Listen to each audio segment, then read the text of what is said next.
Surveillance video capturing the moment a 74-year-old man is pushed from an RTC bus, continuing to draw outrage from viewers tonight. Yeah, investigators say that 25-year-old Kadisha Bishop was yelling and cursing at passengers on that bus when Serge Fournier tried to make peace.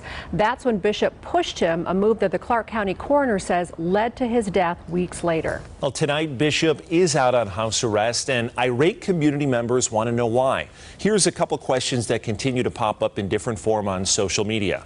So, for instance, Troy writing in, completely unbelievable. House arrest on a murder charge? Unbelievable. Chanel says, this is my question. Did the bus driver just keep driving? 8 News Now reporter Orko Manna has been following the story. He's going to offer that question and also offer a little insight tonight.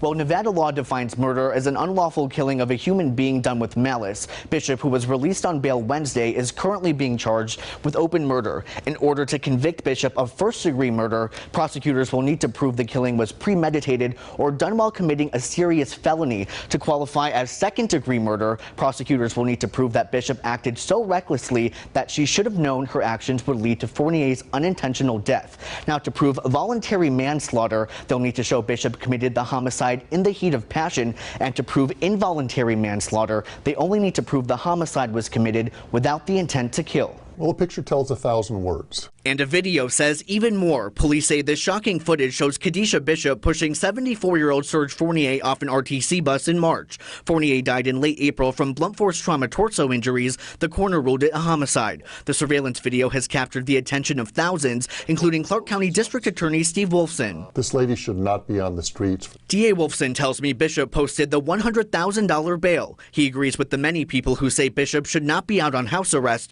The reason she is because that's what the judge decided. This was a lady that had a violent past, who committed a very violent act. It was unprovoked. She has a history of failing to appear in court. So although, again, I respect the judge and her decision, it doesn't mean I have to agree with it. The DA's office plans to ask a different judge to consider Bishop's bail status.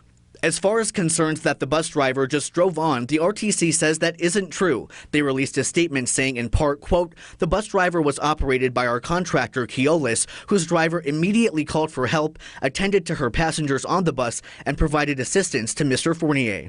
Both the RTC and Metro Police are looking for passengers of that bus to come forward with any information they have about what led up to this incident. Bishop is due back in court next week. In the studio, Orko Manna, 8 News Now.